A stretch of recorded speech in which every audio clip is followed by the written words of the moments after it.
আসসালামু আলাইকুম। আশা করি সবাই ভালো আছেন। আলহামদুলিল্লাহ। আজকে শেয়ার করব বিয়ে বাড়ি বা কোনো অনুষ্ঠান বাড়িতে আমরা যে মাটন রেজালা খেয়ে থাকি সেই রেজালার রেসিপি। সাধারণত আমরা দুই ধরনের রেজালাই করে থাকি, একটি ঝাল একটি মিষ্টি। আজকে আমি মাটন ঝাল রেজালাটাই আপনাদের সাথে শেয়ার করব। চলুন তাহলে রান্নাটা শুরু করা যাক। আমি এখানে বড় বড় সাইজ করে কেটে 10 পিস মাটন নিয়েছি, 1.5 কেজি পরিমাণ। মাটনের গায়ে একটা আলাদা ধরনের স্মেল আছে যা অনেকেই পছন্দ করেন না। স্মেলটা দূর করার জন্য আমি এখানে 3 টেবিল চামচ ভিনেগার দিয়ে ডুবো পানিতে মাটনগুলো 5 মিনিট সময় নিয়ে ভিজিয়ে রাখবো। এদিকে রেজালার জন্য আমি এখানে একটা মশলা তৈরি করে নিব। মশলার জন্য 2 পিস জয়ত্রী নিয়েছি, হাফ চা চামচ লবঙ্গ নিয়েছি, হাফ চা চামচ কালো গোলমরিচ নিয়েছি, একটি বড় এলাচ, একটি স্টার এনিক্স, 7-8টি ছোট এলাচ, কয়েক টুকরো দারচিনি, 1 টেবিল চামচ পোস্তদানা।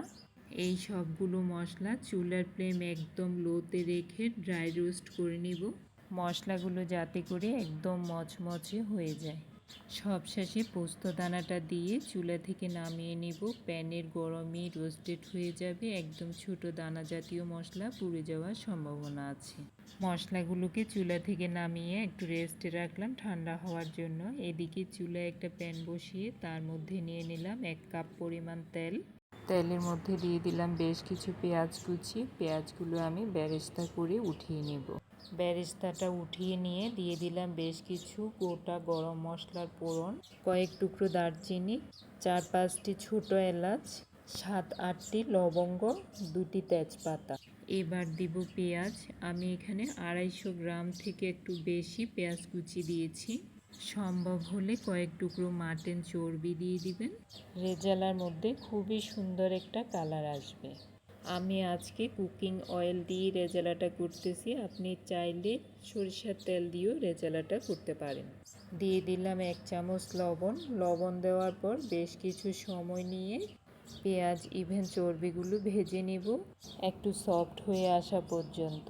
এই পর্যায়ে দিয়ে দিলাম 3 টেবিল চামচ রসুন বাটা, 2 টেবিল চামচ আদা বাটা। রসুন বাটা আদা বাটা দেওয়ার পর আবারও 3 থেকে 4 মিনিট সময় নিয়ে মশলাগুলো নাড়ানোর উপর রেখে ভালো করে কষায় নেব।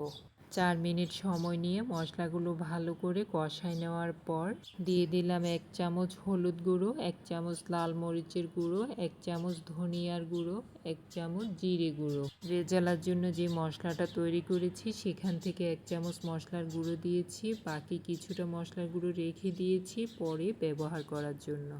সবগুলো মশলা দেওয়ার পর আবারও 3 থেকে 4 মিনিট সময় নিয়ে নাড়ানোর উপর রেখে মশলাগুলো ভালো করে কষায় নেব। 4 মিনিট সময় নিয়ে কষানোর পর এই পর্যায়ে দিয়ে দিব মাটনগুলোকে আমি ভিনেগার দিয়ে ডুবো পানিতে 5 মিনিট ভিজিয়ে রাখার পর তুলে ভালো করে ধুয়ে নিয়েছি। মাটনের সাইজটা দেখুন, ঠিক এরকম করে কেটে নিয়েছি। ইচ্ছে করলে আরেকটু ছোট করেও কেটে নেওয়া যাবে। মাটনটা দেওয়ার পর মশলার সাথে স্প্যাচুলা দিয়ে ভালো করে ম্যাশ করে দিতে হবে, যাতে করে প্রতিটা মাটনের গায়ে মশলা পারফেক্টভাবে ম্যাশ হয়।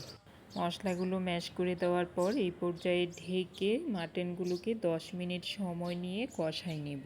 কষানোর এই সময়টাতে চুলার ফ্লেম মিডিয়াম আঁচে রাখতে হবে, খুব বেশি হাই হিটে রাখলে মশলাগুলো পুড়ে যাওয়ার সম্ভাবনা আছে। 10 মিনিট সময় নিয়ে কষানোর পর আবারও স্প্যাচুলা দিয়ে ভালো করে নাড়িয়ে দিলাম। মাংসের গায়ের থেকে হালকা পাতলা ঝোল বেরোতে শুরু করেছে। আবারও ঢেকে 15 মিনিট সময় নিয়ে কষায় নিয়েছি।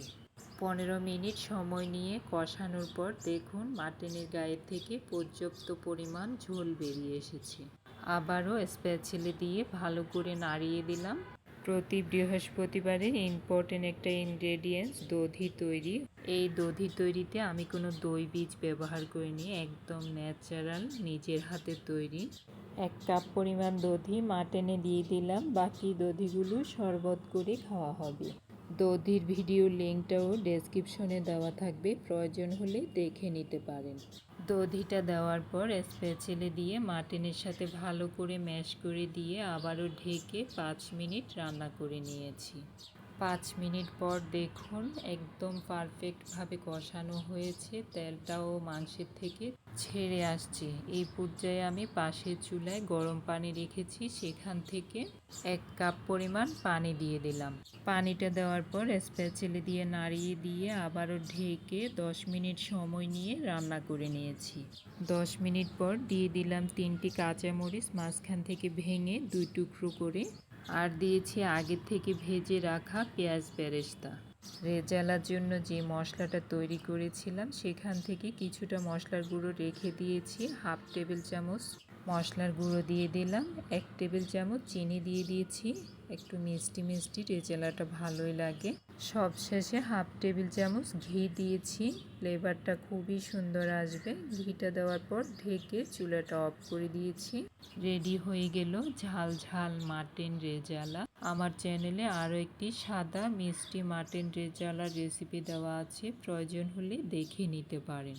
আশা করি রেসিপিটি ভালো লেগেছে, একদম সহজভাবে দেখানোর চেষ্টা করেছি। ভালো লেগে থাকলে ভিডিওটি লাইক, সাপোর্ট, শেয়ার করে পাশে থাকার অনুরোধ রইল।